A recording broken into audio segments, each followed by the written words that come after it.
These boxes are going to be dipped in copper naphthenate and linseed oil. Copper naphthenate is a petroleum-based product, so we will let the boxes season for a very long time. We'll actually stack them up on pallets outside, let the sun and the rain beat down on them for months, and then we can incorporate them into our outfit with no issues. I've been using this combination of copper naphthenate and linseed oil for a very long time. Decades actually, and as long as you let it season well before you put it into use, I've seen no problem at all.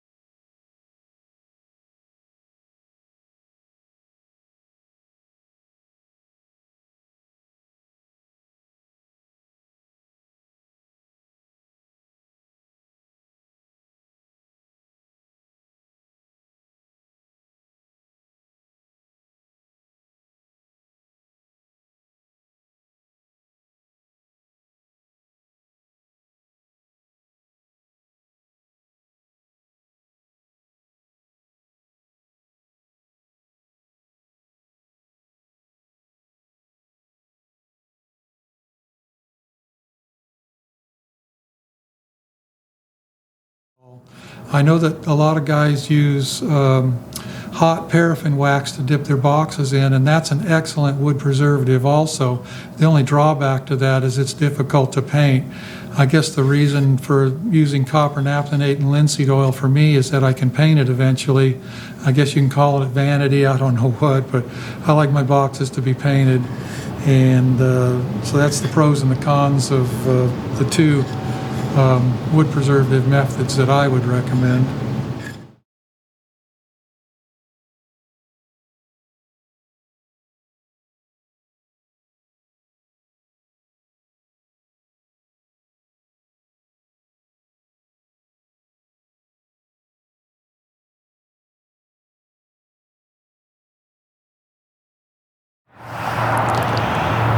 We dipped these deep boxes last summer. It's December now, late December actually, it's almost Christmas, and we just painted them a few weeks ago, put these lids on them to keep the insides of the boxes from getting soaked while the paint cured. That's typical. We dip them in the summer, let them season, paint them in the winter, and then use them next spring.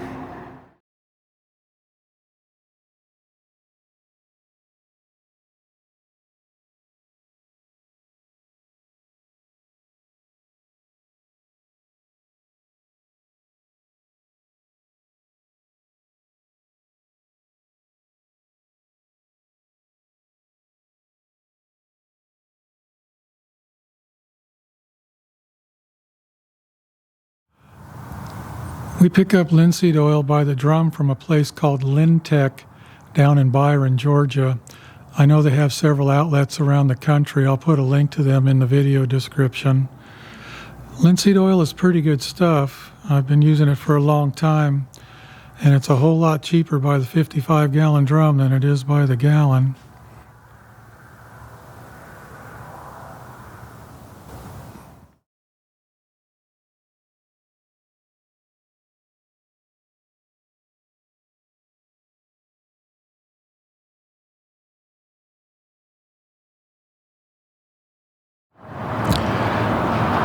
Okay, Nathan, right beside me.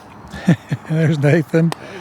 He's our paint guy. He's actually a catch-all person in general around here. Has a lot of hats that he wears. He does all of our painting, and he's spraying a primer coat on these boxes today. There's about 400 boxes out here. Kind of hard. See if I can hold.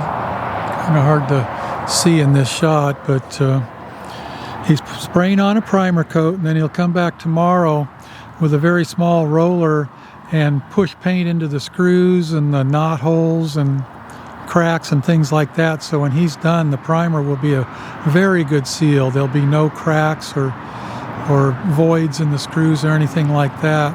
That's really one of the keys to getting a good paint job, is getting the primer on right.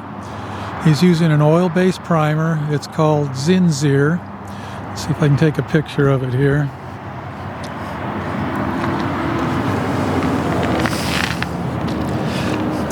Zinzir has a new recipe out. It's much better than their old stuff as near as we can tell.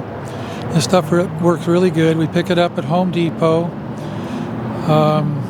It's a new, I don't know how, Nathan, how would you explain the difference between this stuff and the old stuff? This stuff dries fairly quicker, and it just seems to coat better and get in the voids like he's talking about better. Yeah. Is it more expensive than the old Zinzir? No, it's about the same, $97 for 5 gallons. Okay. $97 at Home Depot, he says. We also like to use Sherwin-Williams primer. Now we're using oil-based primer. I'm a firm believer in oil-based primer. It's a little trickier to use, of course, harder to clean up, but I think it really works better. Sticks to the wood a lot better. I know a lot of professional painters use latex primer on houses and places like that, but for bee boxes, oil-based is really much better. So he'll lay a coat of primer on today, push in paint into all the cracks and screw voids and all of that tomorrow.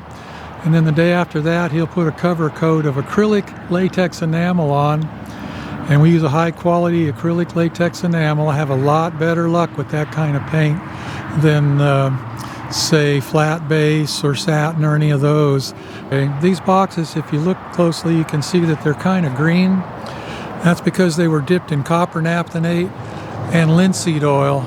I have boxes that I've treated like this 25 years ago, and they show absolutely zero signs of rot. It's using an airless sprayer. We have a couple of them in case one breaks down.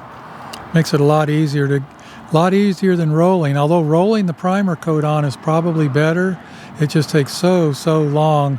And we find it's more efficient just to spray it on and then come back with a small roller and touch it up around the corners and the screws and the cracks.